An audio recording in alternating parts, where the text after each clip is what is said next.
बात इस वीडियो में थिरकते हुए जो नमूने दिख रहे हैं वो कोई बॉलीवुड नेपो स्टार नहीं है बल्कि एक्स आईएएस अभिषेक सिंह है।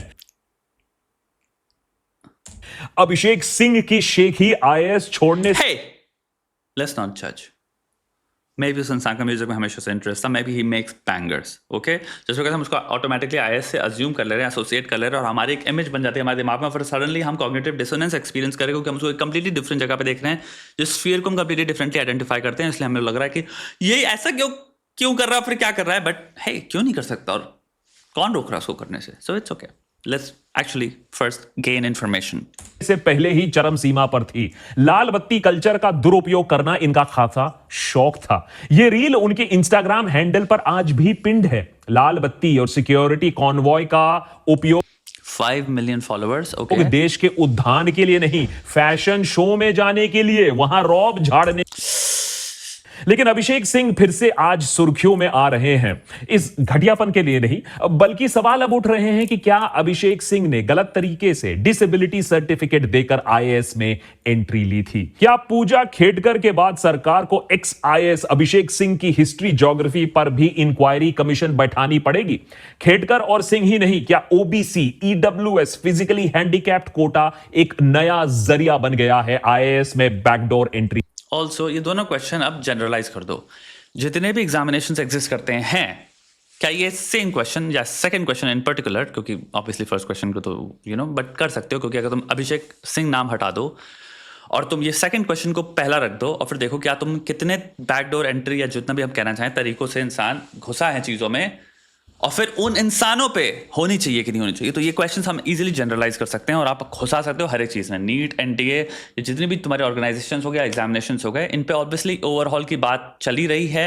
अब देखो पता चलेगा एक साल के अंदर कितना ओवरऑल एक्चुअल में होता है, कितना इंप्रूवमेंट आता है, और अगर ये चीज़ें रिपीट होती है तो तुम एक चीज़ समझ लो, बहुत ही डरावना सिस्टम लेवल फेलियर है, फिर बहुत ही भयंकर आई वुड से ऑब्स्ट्रक्शंस हैं हमारे देश के सिस्टम में चेंज लाने में। ये बहुत ही बड़ी होगी क्योंकि तो आई थिंक सबसे बड़ा एग्जाम होता है भाई यूपीएससी का, और तुम्हारी ओबीसी ये सब चीज कोटास जो कि एक्चुअली बनाए गए हैं लोग की हेल्प करने के चक्कर में, और अगर उनका इस्तेमाल हो सकता है तो तुमको इनको भी बैठ के प्रॉपरली एनालाइज करना पड़ेगा, समझना पड़ेगा कि इनकी यूटिलिटी किस हद तक एक्चुअल में अपलिफ्टमेंट के लिए हो रही है के लिए।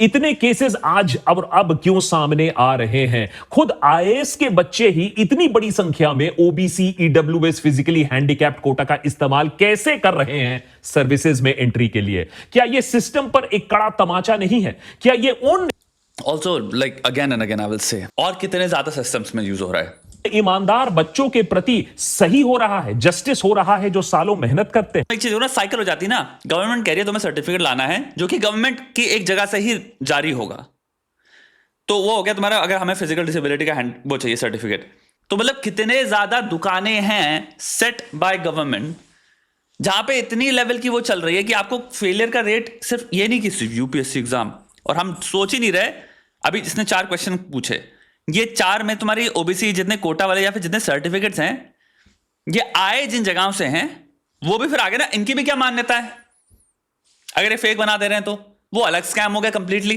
क्या भरोसा रह जाएगा देश के युवाओं में एग्जाम सिस्टम को लेकर जब आईएएस तक को हैक कर लिया जाएगा? क्या सरकार को इस पर अब सॉलिड कदम नहीं उठाना चाहिए जिससे देश में कम से कम एक एग्जाम तो करप्शन फ्री कहा जा सके? अगर आम नागरिकों को हर स्टेप पर आधार, पैन, केवाईसी, री केवाईसी करवाना पड़ता है तो क्या कोटा का गलत उपयोग रोकना इतना मुश्किल है? क्या EWS, OBC, physically handicapped quota check करना, सर्टिफिकेट को वेरीफाई करना इतना मुश्किल? वेरिफिकेशन तो एक थर्ड स्टेप हो गया, सर्टिफिकेट दे कौन रहा है, बनाना से स्टार्ट करना पड़ेगा। प्रॉब्लम वेरिफिकेशन पे अगर तुम सॉल्व कर रहे हो तो ऑलरेडी एरर रेट तुमने हाई कर दिया है। कौन सी बॉडी से जो ये सैंक्शन कर रही है सर्टिफिकेट, आपको वहां जाना पड़ेगा, कौन से हॉस्पिटल से, कौन आपको वो लिमिट करना पड़ेगा, सिंगल आउट करना पड़ेगा, उनको भयंकर लेवल पे ओवरहॉल करना पड़ेगा सिस्टम का, उन पे आपको खतरनाक लेवल पे करेक्ट करना पड़ेगा कि भाई उन पे करप्शन एकदम इतना लो हो जाए कि सर्टिफिकेट उसके बाद मिल ही उसी इंसान को सकता है। तो वेरिफिकेशन इतनी बड़ी प्रॉब्लम है ही नहीं, वो मियर एक फॉर्मेलिटी बन जाती है। मुश्किल हो चुका है। पूजा खेडकर और अभिषेक सिंह को छोड़कर भी और कितने नाम सामने आ रहे हैं जानते हैं आज के एपिसोड में। और क्या सरकार इसे रोकने के लिए कदम ले सकती है? अगर चाहे तो यह पाप आराम से रोका जा सकता है। Does the government want to stop this? If the government wants. नेता टाइप आधा काम मत करो, सब्सक्राइब के साथ साथ बेल आइकॉन भी दबाओ। थैंक यू भाई। मैंने देखा यार एनालिटिक्स में कम से कम 60% लोगों ने सब्सक्राइब किया, 70% वॉचर्स ने सब्सक्राइब नहीं किया। प्लीज यार आधा काम मत करो यार। मैगी जैसे पूरी बनाते हो वैसे भाई सब्सक्राइब भी पूरी ढंग से करो यार। आ जाओ भाई, आ जाओ, मजे में आओगे। शुरू करते हैं पूजा खेडकर के केस अपडेट से, जिस पूजा का भांडाफोड़ हमने पिछले ही एपिसोड में किया और देशभक्त फैमिली मेंबर्स ने बहुत भारी संख्या में कहा कि भैया इस स्टोरी को आगे ले जाइए, क्योंकि ऐसे केस में, इस फिरिस्त में और भी ऐसे बहुत सारे लोग हैं जो सिस्टम का गलत उपयोग कर रहे हैं। यह मेरे लिए एक पर्सनल स्टोरी भी है, क्योंकि मैंने अपनी आंखों से अपने दोस्तों को पिसते हुए देखा है। दिल्ली यूनिवर्सिटी में हिंदू हॉस्टल और सेंट स्टीफेंस के रेजिडेंस में मैंने टोटल 5 साल गुजारे हैं। Hudson Lane, Civil Lines, Mukherjee Nagar का चप्पा चप्पा छान मारा हुआ है। आईएएस बनना कोई मजाक की बात नहीं है, यह मैंने खुद अपनी आंखों से देखा है। यूपीएससी कैसे लोगों का तेल निचोड़ देता है, मैंने खुद महसूस किया है। और हमारे देश में बहुत ईमानदार अफसर हैं, इस पर कोई डिबेट नहीं है। और इसीलिए शायद और भी ज्यादा जरूरी है कि ये जो करप्ट लोग हैं, नेपोटिस्टिक लोग हैं, जो लोग सिस्टम को कॉम्प्रोमाइज कर रहे हैं, ये अफसरों को आइडेंटिफाई करो, इन लीक्स को रोको और बहुत सही तरीके से पनिशमेंट दो। ये एपिसोड बनाने की जरूरत शायद हमें नहीं पड़ती अगर सरकार इस मैटर को ऑलरेडी पिछले हफ्ते सीरियसली ले लेती, या मीडिया इसको गहरी तरीके से इसकी छानबीन करती। अब तो अंबानी की शादी भी खत्म हो गई है, तो हो सकता है कि इस बड़े स्कैम के ऊपर अब थोड़ा सा फोकस आए। ओके, आरवी सीरियसली नहीं हो रहा? पूरे मीडिया पे बात नहीं चल रही? जैसे तुम्हारे नीट में, आई थिंक नीट में भी कहाँ उठा रहे थे, उस बहुत भयंकर लेवल वो स्टूडेंट मूवमेंट था। अभी भी बहुत सारे एलिगेशंस हैं जो कि सिर्फ एलिगेशंस हैं, लेकिन याद रखिए ये जो रेप्यूटेशनल डैमेज हो रहा है यूपीएससी पर, आईएएस पर, उसे सरकार हल्के में नहीं ले सकती है। यही कल का 2G कोलगेट स्कैम नहीं तो बन जाएगा। पिछले एपिसोड में हमने आपको पूजा खेडकर के बारे में बताया कि कैसे ओबीसी प्लस डिसेबिलिटी सर्टिफिकेट के दम पर उन्होंने आईएएस में एंट्री ली, लेकिन फिर सर्टिफिकेट वेरिफिकेशन के लिए वो एम्स तक नहीं गई। लेकिन किसी कारण हेतु, किसी के फोन के वजह से उन्हें महाराष्ट्र की पोस्टिंग भी मिल गई और अब कवर अप होना भी शुरू हो चुका है। एडमिनिस्ट्रेशन की माने तो वो डिसेबिलिटी सर्टिफिकेट ही मिसिंग हो गया है, जो इस फसाद की पूरी जड़ है। और भी चीजें मिसिंग है। पिस्टल दिखाने के लिए और किसानों को हड़काने के लिए और किसानों की जमीन हड़पने का आरोप जो लगा है खेडकर के माता पिता के ऊपर, और जो एफआईआर उसके बाद जो एक्चुअली में दर्ज हुआ है, उसके बाद दोनों मिसिंग हो गए हैं। How convenient. कुछ पेरेंट्स वैनिश, ओह मैं थोड़ा डर गया। ओके, दे Okay. अब पुलिस उन्हें ढूंढ रही है। जब इस सब के बारे में पूछा गया पूजा जी से, तो उन्होंने नियमों का पालन करते हुए कहा कि नियम मुझे अलाउ नहीं करते हैं कि इस पर मैं कोई टिप्पणी करूं या मेरे करप्शन एलिगेशन पर मैं कोई बयान दूं।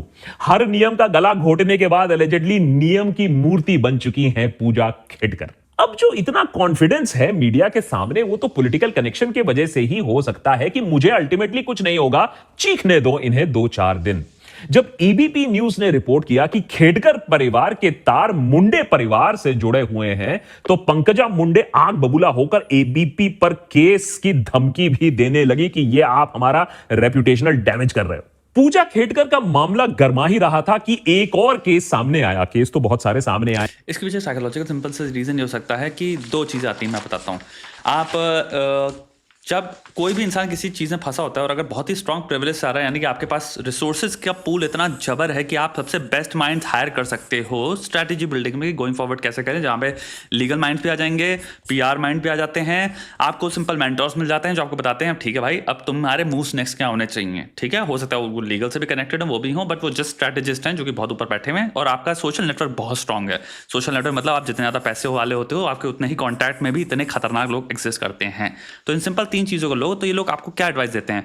लीगल रख लो, बेस्ट लीगल रिप्रेजेंटेटिव्स, तुम पीआर रख लो जो तुमको पब्लिक परसेप्शन इधर सब सिखाते हैं, और एक सिंपल तुम्हारे पास मेंटर्स बैठे हैं, ठीक है, डेंजरसली स्मार्ट मेंटर्स जो स्ट्रेटेजिस्ट हो गए। ये आपको कुछ चीजें बताते हैं। पहला हो गया सिंपल कि इंडिया में ट्रेंड्स क्या हैं। पहला, मीडिया के अंदर चीजें बहुत ही ट्रांजिएंट हैं, मुश्किल से 7 दिन लास्ट करेंगी। सो पहली स्ट्रैटेजी होनी चाहिए 7 दिन तुमको बस लास्ट करना है।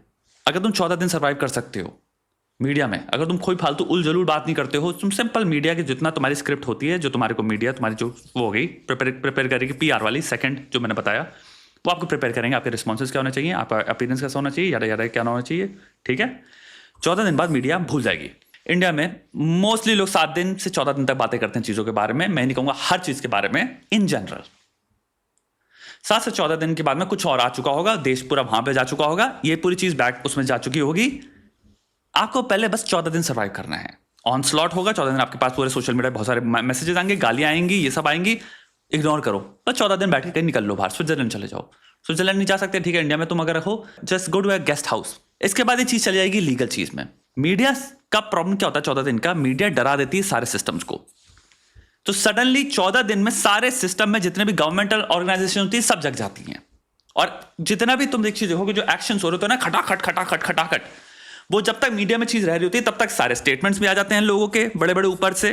कभी कभी कितनी बार चीजें बहुत बड़ी हो जाती हैं जिनकी वजह से जिन लोगों को कॉम्पेंसेशन चाहिए होता है वो मिल जाता है एक्चुअल में। अभी 14 दिन में कुछ ऊपर से भी होगा कि हम रिहॉल करेंगे, ये करेंगे, वो करेंगे, बहुत सारे स्टेटमेंट्स आएंगे। हो सकता है कमिटीज बैठ जाएं जो कहेंगे हम अब इन पे सटासट वो करने वाले हैं। They have seen this, any smart person has already seen this pattern. Not just theoretical point of view से, प्रैक्टिकल पॉइंट ऑफ व्यू से क्या क्या होगा। यानी कि जैसे वो इंसान 3 साल से फंक्शन कर रहा था, जैसे उसके पास मीडिया का टेंशन आया, मीडिया की वजह से उसको अल्ट्रा लेवल पे फंक्शन करना पड़ा। जहां मीडिया टेंशन किया तो वो वापस बेसलाइन कर जाएगा। ये ह्यूमन साइकोलॉजी हो गई, राइट। हम वापस बेसलाइन फंक्शन पे आ गए। जहां ये चीज मीडिया गई, now we can deal with them. चीजें क्योंकि अब वापस नॉर्मल हो गई हैं, वापस वो स्टेट में जहां हम एक्चुअल में मैनेज कर पाते थे चीजों को। तुम टेंशन ना लो, लीगल वाला जितना पॉइंट है वो भी 14 दिन बाद यहां से मैटर हट चुका होगा। अब ये लीगल्स पे आ चुका है, केस चलेगा, ये देखेंगे। सो पॉइंट ये होता है जो बहुत ही हाई पूल से आ रहे होते हैं लोग, ये इसीलिए काइंड ऑफ इनका बेस्ट स्ट्रेटेजी है wait it out. Wait it out, people will forget very quickly, media will move on very quickly. बाकी सारी चीजें थी वो बेस लाइन पे आ जाएंगी।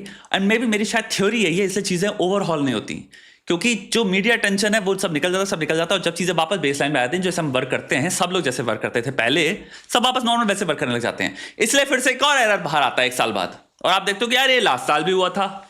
ऑनेस्टली पावरफुल लोगों के पास बहुत पावर है, ये आप रियलाइज नहीं करते हो। मीडिया उस पावर को कुछ टाइम के लिए एक्सपोज कर पाती है और डरा पाती है, लेकिन मीडिया या डेमोक्रेसी कह सकते हो, the best word is democracy, the many, the majority.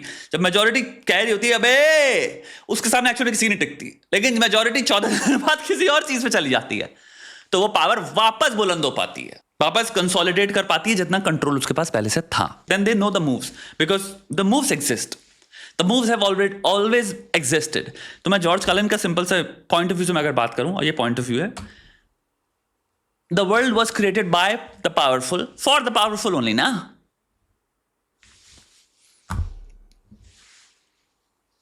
अब इसके आगे मैं ज्यादा नहीं बोलूंगा आए हैं। लेकिन मिलिए एक और प्रोमिनेंट केस से, x IAS officer Abhishek Singh से। फरवरी 2024 इसी साल इन्होंने आईएएस से इस्तीफा दिया था। सुनने में आया था कि तब ये जौनपुर से इलेक्शंस में खड़े होने वाले हैं। हवाबाजी में तो वैसे में ही माहिरी थी इनकी, पूरी टाइट थी, और बीजेपी से टिकट मिलने की बात चल रही थी। फिल्मों से सिंह को बहुत ज्यादा ही लगाव है और इनकी आईएएस की हिस्ट्री भी काफी फिल्मी है। हीरो वाली फिल्मी या विलेन वाली फिल्मी आप खुद ही डिसाइड कर लीजिए। 2015 में डेपुटेशन पर दिल्ली भेजे गए। 2018 में डेपुटेशन पीरियड 2 साल बढ़ा दिया गया, लेकिन वो भाई साहब मेडिकल लीव पर चले गए। उसके बाद उन्हें अपने नेटिव कार्डर यूपी में भेज दिया गया। यहां भी लंबे समय तक ड्यूटी ज्वाइन नहीं किया और ना कोई सफाई भी दी इसके लिए। स्टाइल है अपना, रुतबा है भाई साहब का। राजा साहब फिर जून 2022 में सर्विस ज्वाइन करते हैं। मूड हो गया होगा कुछ काम कर लिया जाए, इन्हें गुजरात भेजा जाता है एज एन इलेक्शन ऑब्जर्वर। लेकिन वहां काम नहीं, ऑफिशियल गाड़ी के साथ सोशल मीडिया पर रौब झाड़ते हुए नजर आए। जब ईसी को यह बात पता चली तो ऑब्जर्वर ड्यूटी से इनको हटा दिया गया। यूपी में ड्यूटी फिर ज्वाइन करते हैं, लेकिन फिर यूपी गवर्नमेंट इन्हें सस्पेंड कर देती है। अब पता नहीं आनंद फानंद में या गुस्से में ये वीआरएस के लिए अप्लाई कर देते हैं और इनकी वीआरएस एप्लीकेशन की मंजूरी भी आ आईएएस छोड़कर पॉलिटिक्स की तरफ कदम इनके बढ़ने लगते हैं। जौनपुर में सोशल सर्विस करते हैं, शायद ये आशा रखते हुए कि टिकट मिल जाएगा। लेकिन जब पॉलिटिक्स में दाल नहीं गली तो फिर ब्यूरोक्रेसी में वापस आने की कोशिश किया। लेकिन खबर यह है कि योगी सरकार ने साफ तौर से मना कर दिया और केंद्र सरकार को भी लिख दिया कि इस हीरो आईएएस को एक्टिंग ही करने दो, सर्विस में की कोई जरूरत नहीं है। योगी जी भी मास्टर स्ट्रोक खेलना जानते हैं। अभिषेक सिंह को देखकर लगता तो नहीं है कि ये आईएएस में बिलोंग भी करते थे कभी भी। और शायद ऐसा हो भी सकता है क्योंकि ये फिजिकली हैंडीकैप्ड कैटेगरी में इन्होंने अप्लाई किया था और तभी जाकर ये आईएएस क्रैक कर पाए। 1985 बैच के आईएएस ऑफिसर संजीव गुप्ता ने कुछ रिसर्च किया तो यूपीएससी लिस्ट में पाया कि अभिषेक सिंह ने यूपीएससी क्लियर तो किया लेकिन अंडर लोकोमोटर डिसेबिलिटी कैटेगरी। माने अभिषेक सिंह को 94th रैंक तो मिला जनरल एलडी कैटेगरी में, PH1 ग्रुप में, माने both legs are physically impacted, इसके बिना वो आईएएस नहीं बनते। अब देखिए लोगों की जिंदगी आईएएस ज्वाइन करने के बाद बदलती है, ये बात मैं बिल्कुल मानता हूं, I don't understand. लेकिन ऐसा शायद लोगों को आंखों से नहीं दिखता कि कोई डिसेबिलिटी नहीं है इसको। लाइक फॉर्म में तो होता होगा ना, लाइक जब इंटरव्यू में इंसान जाता होगा तब तो दिखता होगा ना। I don't know. पहली बार हुआ होगा आईएएस में कि किसी को फिजिकल डिसेबिलिटी के बाद भी वो इतना बढ़िया सनी लियोनी के साथ वो नाच पाए। प्रॉब्लम यह है कि नाचना नहीं, उनके जिम के फोटो देखिए, उनको पार्टीज में जाते हुए देखिए, कहीं से किसी एंगल से लगता नहीं है कि उन्हें कोई फिजिकल डिसऑर्डर है। तो ऑब्वियस है सवाल उठे। जब सवाल उठे तो सिंह ने एक लंबा चौड़ा इमोशनल पोस्ट लिखा और कहा कि उन्होंने सब कुछ अपने दम पर किया है, रिजर्वेशन के बेसिस पर नहीं किया। लेकिन फिजिकल हैंडीकैप्ड कोटा इस्तेमाल किया नहीं किया, क्या प्रॉब्लम थी उनको, कैसे उनको सर्टिफिकेट मिला, लाइक ये वेरीफाइड है ना कि ही यूज्ड, के बारे में एक लाइन नहीं लिखा इस लंबे चौड़े पोस्ट में। लिखा होता तो बात खत्म हो जाती। ब्लू एस फिजिकली हैंडीकैप्ड कोटा एक इलीगल रास्ता बन गया है आईएएस में भर्ती के लिए।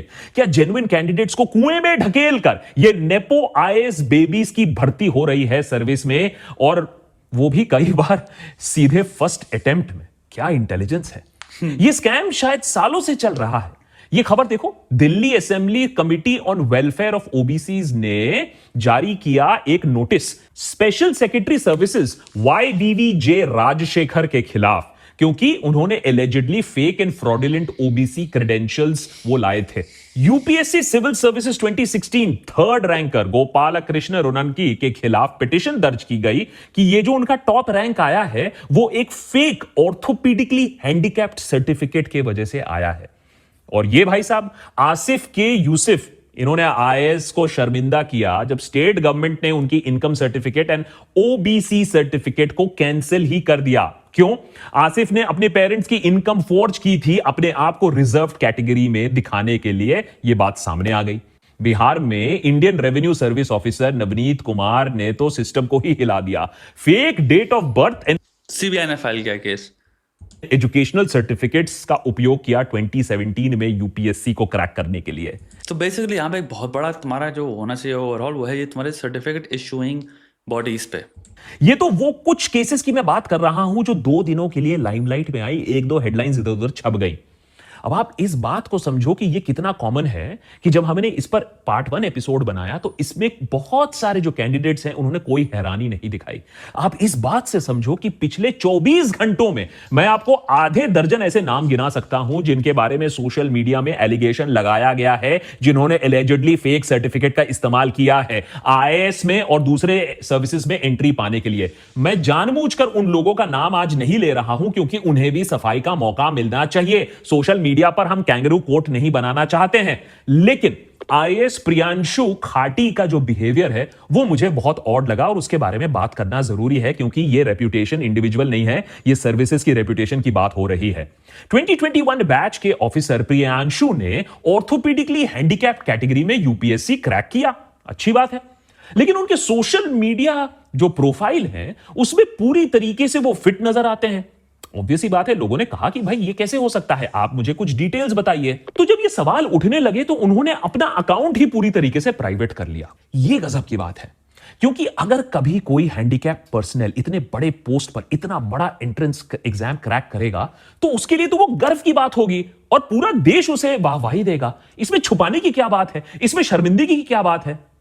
हो सकता है प्रियांशु की तरह दूसरे भी जो कोटा कैंडिडेट्स हैं उनके पास भी कोई सफाई हो, लेकिन इस तरीके से मुंह छुपाना, अपना सोशल मीडिया प्रोफाइल डिलीट कर देना, उसे हाइड कर देना, ना आईएएस के लिए, ना यूपीएससी के लिए, ना सरकार के लिए कोई अच्छा देखो, मैं बताता हूं, सोशल मीडिया हाइड करना के रीजन बहुत सारे हो सकते हैं। यहाँ पे प्लीज ये हम नहीं कह सकते कि तूने प्राइवेट कैसे कर दी। तुम्हें क्या पता कैसे कॉमेंट्स आ रहे हो, तुम्हें कैसे पता भाई इंसान किस तरह के मैसेजेस लिख रहा हो, भाई किसी की पर्सनल वो है, तुम्हें क्या पता कोई इंसान प्राइवेट से ये भी होता है कि तुम अपनी फैमिली को भी प्रोटेक्ट करते हो। तो दोनों तरफ देखो। तीसरी तरफ यहां पे अगेन लोगों को इन्वेस्टिगेट करने का बनता ही नहीं है। ये पूरी जॉब ही किसी और की है, इसलिए हम चुनते हैं सरकारों को और हम वोट करते हैं और हम इसीलिए इतनी एनर्जी अपनी सेव करते हैं कि हमारा ये काम नहीं है, हमारा काम है अपनी जिंदगी में हमें जो चीजें सॉल्व करनी है। ये सारा के सारा काम जिनको है उनको कर रहे हैं बहुत ही एफिशिएंटली। और अगर जितने लोग ने भी फेक यूज किए हैं, अगर लेट्स जस्ट से सोसाइटी और हम लोग आइडेंटिफाई कर भी लें तो हमारे पास क्या है, कोर्स क्या है, can we get the system to पूरा ओवरहॉल हो जाए? हमारे हाथ में नहीं है ना। एट द एंड करना किसको ये सारी चीजें? सो हमारे हाथ में आइडेंटिफाई करना है ही नहीं कि मैं आइडेंटिफाई कर भी लूं उससे हो क्या गया, मैं किसके पास जाऊं वो लेके इंफॉर्मेशन? कमिटी, जिस इन्वेस्टिगेशन बॉडीज, जो भी गवर्निंग बॉडीज हैं, जब तक वो डिसीजन नहीं लेंगे कि भाई हमें पूरा देखना है कितने लोगों को, पहला क्वेश्चन आता है इन फर्जी सर्टिफिकेट से उन्होंने किया है वो पूरा उन पे तो मेरे ख्याल से केसेस भी होने चाहिए। It's my opinion, you know, क्योंकि आप फ्रॉड कर रहे हो, ये तो क्राइम हो गया। सेकेंड चीज आती है गवर्निंग बॉडीज कौन सी इन सर्टिफिकेट्स की। तीसरा आता है ये वेरिफिकेशन सिस्टम, सरकार ये सारे एग्जामों का क्या है भाई? सो 3 लेवल पे इतना खतरनाक लेवल का फेलियर है। सिग्नल है, इसमें सिर्फ बदनामी ही बदनामी है। और अगर मैं नाम नहीं ले रहा हूं, लेकिन ऐसे काफी आईएएस ऑफिसर्स हैं जिन्होंने सडनली अपने प्रोफाइल को या तो प्राइवेट कर लिया है या तो पिक्चर्स डिलीट करना शुरू कर दिया है। और जब कोई बेईमानी करके सिस्टम में आता है ना, तो सिस्टम अपने आप ही ज्यादा बेईमान बन जाता है। दुख की बात है कि जो आईएएस सिस्टम देश को चलाने की बात करता, सिस्टम बेईमानी से आ रहा है अगर कोई, तो सिस्टम ऑलरेडी अलाउ कर रहा है ना बेईमानी से आने को। जो तुम कह रहे हो वो सर्कुलर है, दोनों एक दूसरे के लिए बने हैं ना, तभी तो वो चीज पनप पा रही है ना उसके अंदर है। ये जो स्टील फ्रेम ऑफ इंडिया की हम बात करते हैं, जिसे इतना इज्जत मिलता है, इतना पावर मिलता है, वो इतनी हद तक करप्ट हो चुका है कि जब रेयर केस में कोई पकड़ा भी जाता है ना आईएएस ऑफिसर, तो कोई ज्यादा सजा नहीं मिलती है, सब चंगासी हो जाता है कुछ दिन बाद। मध्य प्रदेश में आईएएस ऑफिसर संतोष वर्मा फौज डॉक्यूमेंट्स का उपयोग करते हैं अपने आप को स्टेट कार्डर से आईएएस में प्रमोट करवाने के लिए। दिल्ली पुलिस डीसीपी संजय कुमार को सस्पेंड किया जाता है जब सीबीआई पता लगाती है कि कुमार ने डॉक्यूमेंट्स फोर्ज किए थे यूपीएससी क्रैक करने के लिए सालों पहले। आईपीएस ऑफिसर सफीर करीम को यूपीएससी मेंस के एग्जाम में चीटिंग करते हुए पकड़ा गया। ना चिट वाली चीटिंग नहीं भाई, ये बहुत प्रेस्टिजियस एग्जाम है। करीम ने अपने चेस्ट पर एक माइक्रो कैमरा लगाकर रखा हुआ था जो गूगल ड्राइव से कनेक्टेड था। करीम की पत्नी हैदराबाद में बैठकर उसके कान में जवाब दे रही थी वाया ब्लूटूथ। जब करप्शन की आदत ही हो तो आदत ये छूटती नहीं। इसीलिए शायद जब सरकार ने departmental complaints and cases registered against Indian administrative service officers, IAS officers and IPS officers की एक रिपोर्ट मांगी, तो पता चला कि हर साल या तो 500, 600 या 800 तक कंप्लेंट्स दर्ज होती हैं आईएएस, आईपीएस के खिलाफ। इनमें मैं मानता हूं कई वाली बोगस होंगी, कुछ लोग गुस्से में कंप्लेंट कर रहे होंगे, लेकिन कितने जेन्युइन कंप्लेंट्स हुए होंगे और उनका नतीजा क्या निकला? एक्शंस। होल पॉइंट ये होता है, लॉज्ड इज नथिंग, स्पेसिफिसिटी। आपने कितने आईएएस ऑफिसर्स को बाहर निकलते हुए देखा है जिनकी नौकरी उनसे छीन गई? सारी बातें मैंने तुमसे लास्ट इसी के लास्ट वीडियो में मैंने करी है पूरी। इससे पहले कि आप अब मुझसे पूछो, अच्छा बनर्जी बोल लिए, बक लिए, ये सब तो ठीक है, मान ली तुम्हारी बात, सोल्यूशन तो बताओ। तो उससे पहले मैं ये कहना चाहूंगा कि सोल्यूशन तो तब बताऊंगा जब प्रॉब्लम कोई मानेगा। क्या आपने देखा है कि सरकार मैनेजर क्यों बताया? This is such a, if I don't think anybody asked, वो कोई स्ट्रेटेजिस्ट थोड़ी है, वो कोई एक्सपर्ट थोड़ी, तो वो 500 टॉपिक्स पे completely different from each other पे वीडियो बनाता है। तो क्या उससे हर टॉपिक पे आप उसको सोल्यूशन देना चाहिए? क्या आप तुम लिटरली अगर हम इकोलॉजिकल प्रॉब्लम पे बना रहे हैं तो उसको मरीन बायोलॉजी से लेके, तुम्हारे ज्योग्राफी से लेके, जियोलॉजी से लेके, इकोलॉजी से लेके, तुम्हारी जितनी भी फ्लोरा एंड फाउना, तुम्हारे जितने भी सब्जेक्ट्स हैं उस सब पे बैठ के उसको पीएचडी करनी पड़ेगी। एक सब्जेक्ट पे अगर एक्चुअल में एक्सपर्ट लेवल तुमको सोल्यूशन निकालना है, इनके प्रॉपर एक्सपर्ट्स हैं। ये जितने भी एग्जामिनेशंस कैसे होते हैं, कौन सी गवर्नमेंट बॉडीज इशूइंग है, तुम स्ट्रक्चरली तुम बेसिकली हम देख सकते हैं चीजों को, बट जो कंप्लीटली अंदर घुसा के जो हमें देखना पड़ेगा सिस्टम लेवल जो फेलियर कहां अकर कर रहे हैं, उसके सोशियोलॉजिकल रीजंस क्या हैं, करप्शन बेस्ड रीगल्स क्या हैं, पर्सनालिटी या सोशल साइकोलॉजी यानी कि पर्सनालिटी, ऑल्सो नॉर्मेटिव रियलिटी क्या क्या है, जिसको हम क्या कहते हैं, ऐसी होता है काम।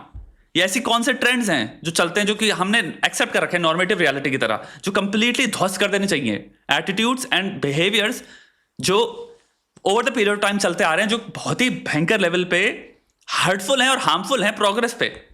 तो ये बहुत तगड़े लेवल से तुम्हें देखना पड़ेगा। सोशल साइकोलॉजी आएगी अंदर से, सोशियोलॉजी आ जाएगी इसके अंदर, इकोनॉमिक्स आएगी इसके अंदर, सिस्टम्स आएगा। एक तुम्हें इंजीनियर चाहिए इसके लिए जो देख रहे कि सिस्टम लेवल फेलियर क्या है। माना है कि आईएएस की भर्ती को लेकर और आईएएस में पूरी हद तक जिस तरीके से करप्शन भरा हुआ है वो एक प्रॉब्लम है। क्या किसी ने भी आईएएस भर्ती स्कैम को ऑफिशियली माना है कि हां एक सिस्टमैटिक स्लिप है?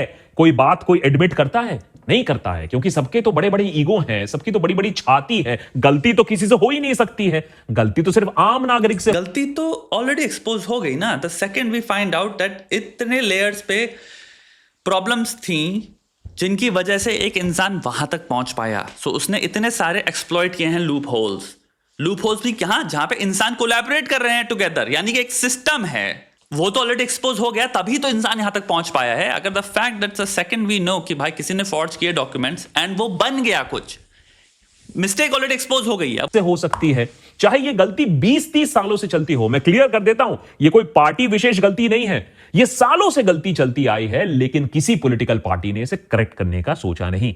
लेकिन अगर प्रॉब्लम है और मान लेते हैं कि हम प्रॉब्लम है, तो सबसे अच्छा रास्ता तो पार्लियामेंट्री पैनल ने खुद ही बताया है। देखिए, सॉल्यूशन बताया गया है, इंप्लीमेंटेशन नहीं हुआ है। जो ऑफिसर्स अपना एनुअल प्रॉपर्टी रिपोर्ट फाइल नहीं करेंगे, उन्हें नेम करो, उन्हें शेम करो, सबके सामने उन्हें बदनाम करो। सोशल मीडिया पे हम खड़े हुए हैं, कर देंगे बाकी काम हम, आप रिलीज तो करो। अगर ऐसा नहीं करोगे तो बाबूलाल अग्रवाल जैसे ऑफिसर्स हर 2 साल पैदा होंगे। 500 करोड़ की संपत्ति एक आईएएस ऑफिसर के साथ। भाई कैसे, क्या खाते हो, क्या हगते हो, हमें भी बताओ। या IAS couple Arvind Joshi and Tinu Joshi, 360 crore रुपए की संपत्ति। अरे मैंने ये संपत्ति आप सोच रहे हो कहां से आई? ये तुम्हारा टैक्स पेयर का ही पैसा है बाय द वे। तुम्हारे पिताजी जो रोज काम करते हैं ना, जिनको तुम सोचते हो शायद ये यार हमारे पापा, यार तुम्हारी मम्मी अगर काम करती हैं, भाई बहन हम सब भाई इतना मेहनत करते हैं, कमर तोड़ते हो तुम, जॉब जाते हो, जॉब ढूंढ रहे हो, जॉब लगी, उस पर टैक्स जाता है, फिर टैक्स देते वक्त होता है अरे यार इतना पैसा जा रहा है यार। यही है a great amount of wealth जो इसमें तुम देख रहे हो, इसमें से एक पोर्शन है जो तुम्हारा टैक्स पेयर का पैसा है। ऐसा आप ऐसी जनता के दे दोगे तो बेस्ट आईएएस ऑफिसर एवर बन जाओगे। छत्तीसगढ़ में IAS officer Sameer Bishnoi cold transport में भाई 2 या 3 करोड़ रुपए डेली कलेक्शन कमा रहे थे। क्या बात है। झारखंड काडर आईएएस ऑफिसर पूजा सिंघल, जिन्होंने सरकार को करीबन 80-100 करोड़ रुपए का चूना लगाया। जैसे हमारा केवाईसी होता है, वैसे ही सरकार को नो योर आईएएस ऑफिसर भी करना चाहिए। उनके इनकम का, उनके एक्शंस का थोड़ा रिपोर्ट तो लाओ, जनता के सामने भी रखो। साथ ही साथ जैसे हमारा होता है ना बैंक में री केवाईसी, माने फिर से चिट्ठी पत्री करो बैंक के साथ, उसी तरीके से आप सर्टिफिकेट्स का री केवाईसी करवाइए कि आपने जो सर्टिफिकेट्स दिए हैं, आपके जो एग्जामिनेशन रिकॉर्ड्स हैं, आप सच्ची में डिसेबल्ड हो या नहीं हो 5 साल बाद चेक कर लो। 5 साल बाद क्यों? सिंपल सैंक्शनिंग बॉडीज को स्ट्रेंथन कर दो। सारी जितनी बातें तुम कह रहे हो, क्योंकि तुम क्या कह रहे हो, बार बार कॉस्ट लगती रहेगी। फिर जितनी बार भी प्रोसेस में तुम एक सिंपल सी कॉस्ट के पॉइंट से देखो, जितना ज्यादा तुम प्रोसेस को और ज्यादा रिपीटेबल और वो कर रहे हो, कॉम्प्लेक्स बना रहे हो, उतना ज्यादा कॉस्ट लग रही है किसी लेवल पे। तुम वो सारी कॉस्ट बचा सकते हो, जिसको हम यहाँ पे सिंपल फाइनेंशियल कॉस्ट की बात नहीं कर रहा हूँ मैं, ह्यूमन कॉस्ट की, साइकोलॉजिकल कॉस्ट की। ये सब ह्यूमन कैपिटल भी बहुत बड़ी चीज होती है, like psychological capital, you know, cognitive energy, वो सब तुम बचा सकते हो। सिंपल एक चीज को तुम स्टार्टिंग पॉइंट से स्ट्रॉन्ग कर दो। हो सकता है कुछ आईएएस ऑफिसर्स के पंख निकल आए हो, कोई लोग सनी लियोनी के साथ डांस कर रहे हो। एक डिसेबल्ड या बैकवर्ड कम्युनिटी के सीट को छीनने से ज्यादा बड़ा अपराध हो नहीं सकता है कि आपने किसी के साथ, किसी के फ्यूचर के साथ खिलवाड़ किया है। और वैसे तो रिजर्वेशन को लेकर इतना डिबेट होता है, इतने लोग पैशनेट होते हैं, लेकिन रिजर्वेशन का जब ओपन मिसयूज हो रहा है तो सब चुप है। क्यों? बयानबाजी करके चीप पॉलिटिकल पॉइंट्स नहीं कमा सकते हो, क्योंकि इसमें देखना पड़ेगा कि सिस्टम में क्या काम चल रहा है, उसको रीइंफोर्स करना पड़ेगा कि जिसका जो रिजर्वेशन है वो तो मिले। I love internet, by the way, I love internet for this very reason. आज सारा हमारे देश में, and this is good because if you love your country you should be very very very very open to seeing कि क्या क्या problems हैं यार। जब तक प्रॉब्लम्स फिक्स नहीं करोगे, देश को चोट लग रही है। अगर देश एक सिंपल एंटिटी है जिसको अगर हम एंथ्रोपोमॉर्फाइज कर दें, जो भी इंसानी रूप देना चाहो देश को दे पाओ, तो उसको कट लग रहे हैं, उसमें से खून बह रहा है। ऐसे देखो, प्रॉब्लम्स ये हैं। जितनी उसमें प्रॉब्लम्स कम हो रही हैं, उतना वो ताकतवर हो रहा है, बड़ा हो रहा है, उसकी मसल्स बढ़िया डेवलप हो रही हैं, तो वो आगे निकलेगा ना। हमारी टर्मिनोलॉजी देखो, देश आगे बढ़े तो हम एंथ्रोपोमॉर्फाइज ऑलरेडी कर रहे हैं। लेकिन जितना उसमें से खून निकल रहा है, उसकी चोटें लगी पड़ी हैं, तो क्या होगा? दूसरे देश आगे बढ़ जाएंगे ना, यही तो हम बोलते हैं। तो प्रॉब्लम्स आइडेंटिफाई करना बहुत जरूरी है, क्योंकि अगर आपका कोई भाई होगा, आपका बहन होगा, आपका पति होगा, दोस्त होगा, मित्र होगा, अजनबी भी होगा, जिसके अगर खून निकल रहा है कहीं से, तो आप उसको अस्पताल लेके जाओगे उठा के वहीं से, तो आपकी कंसर्न ऑलरेडी है ऐसी, आपका नेचर ऐसा ही है। अरे भाई क्या प्रॉब्लम हो गई भाई? अरे सर दर्द हो रहा है यार, आराम कर ले यार। अरे बीमार है यार, इसके लिए जा फल फ्रूट ले आते हैं यार। अरे तू बस आराम कर यार, तू सो जा यार। तो हम ऑलरेडी प्रॉब्लम्स को आइडेंटिफाई करने में हमारा बिहेवियर है रेक्टिफाई करने का, लेकिन देश के लेवल पे फॉर सम रीजन डिफेंसिव हो जाते हैं काफी लोग। मुझे समझ नहीं आता क्यों। जितना प्यार होगा उतना ज्यादा तुम चीख के कहोगे भाई इसको तो रेक्टिफाई करो, मेरे देश का खून बह रहा है यार। चीज में अगर जीरो टॉलरेंस हमारे देश में करना होगा ना, तो वो कम से कम आईएएस में करना होगा। अगर इसको ठीक कर पाओगे तो शायद नीचे जो आपका स्टील फ्रेम के नीचे है, नीचे के तबके हैं, नीचे के अफसर हैं, तो वो भी शायद ठीक से बिहेव करें। और अगर नहीं कर पाओगे और पकड़े जाने पर भी ऑफिसर्स को स्ट्रिक्ट पनिशमेंट नहीं दोगे, तो भैया सब कोई करप्ट काम करेगा, क्योंकि पकड़े जाने पर रिटायर कर जाएगा मोटा पैसा लेकर आदमी, कोई टेंशन नहीं है। कितने आप एविडेंस बिल्ड करो ना, जो पीछे जो हुआ है that serves as evidence for the person जो आ रहा है, वो देखेगा कि ओके होता क्या है, उसके लिए वो है ना एविडेंस है, क्लियरली देख रहा है कि ओके मुझे जब नेगेटिव कॉस्ट ही नहीं है इसकी, ये तो मैनेजेबल है। तो जो सबसे करप्ट इंसान जो आ रहा है यहाँ पे, मैं कहूंगा एक पूल आया नया, तो उसमें सबसे जो करप्ट होगा वो कहेगा मेरे को, मैं माइंड नहीं करता इस कॉस्ट को, मैं माइंड नहीं करता। अगर 5 साल में मैं फायर भी कर दिया जाऊं, ज्यादातर फायर ही तो होते हैं, 5 साल में फिर मैं कमाता हूं जितना कमा सकता हूं। साइकोलॉजी समझो, डार्क साइकोलॉजी। आईएएस ऑफिसर्स को जेल में जाते हुए आपने देखा है। आईएएस में करप्शन बढ़ी है, साथ ही साथ नेपोटिज्म का फैक्टर है, लीक्स का फैक्टर है, मिसयूज चरम सीमा पर चल रही है, और इसके ऊपर सरकार चुप्पी साध कर बैठी हुई है। देश के लिए यह मौन व्रत अच्छा नहीं है, क्योंकि यह सिस्टम का करप्शन ना अल्टीमेटली आपको और मुझे भी खा जाएगा, इस बात की भी मैं गारंटी आपको दे खाता है ऑलरेडी खाता है, हम बस यूज्ड टू हैं रहा हूं। तो थोड़ा सा आपको भी इट्स नॉट लाइक हम पूरी तरह खा जाएगा, but we are all wounded and we have been wounded. कभी ना कभी यहाँ पे सिंपल मैं भी पूछ लूं कमेंट्स में, मैं जब भी पूछता हूं हर कोई अपनी कहानियां लिख देता है 500। तो हम सबको कहीं ना कहीं इस सिस्टम में जो भी जितनी प्रॉब्लम्स हैं जिनकी हम बात कर रहे हैं, जितने एशेलॉन्स पे एक बात कर रहे हैं, मैं यहाँ पे सबसे लोवेस्ट सबसे जो कॉमन, जहाँ पे सबसे ज्यादा लोग जाते हैं, जो भी दफ्तर ले लो सरकारी, जहाँ पे सबसे ज्यादा लोगों को जाना पड़ता है, वहां पे जब चोटें लग रही हैं एटीट्यूड की वजह से, अब्यूज की वजह से, निगलेक्ट की वजह से, बेमतलब में चीजों को कॉम्प्लिकेट किया जा रहा है, हेल्प नहीं है, सिस्टम्स इतने ज्यादा अवर्स हैं टू एक्सपीडियंसी कि मतलब तेज काम हो उसका एकदम थोड़ा सा उल्टा ही हो रहा है। यहाँ पे काम और ज्यादा कॉम्प्लिकेट किया जा रहा है। जो तुम्हारा कॉमन सेंस कह रहा है अभी तो ऐसको ऐसे से वैसे हो जाएगा ना, ये तो 3 साइड का काम है। वो कह रहा है नहीं ये सब तो ऐसे होगा, वो तुम्हें जो बता रहा है वो 3 दिन का काम है, और तुम्हारा कॉमन सेंस कह रहा है ये 3 सेकंड में हो जाएगा। तो ये क्या हो रहा है? वो रिवर्स हो रहा है ना एक्सपीडियंसी का।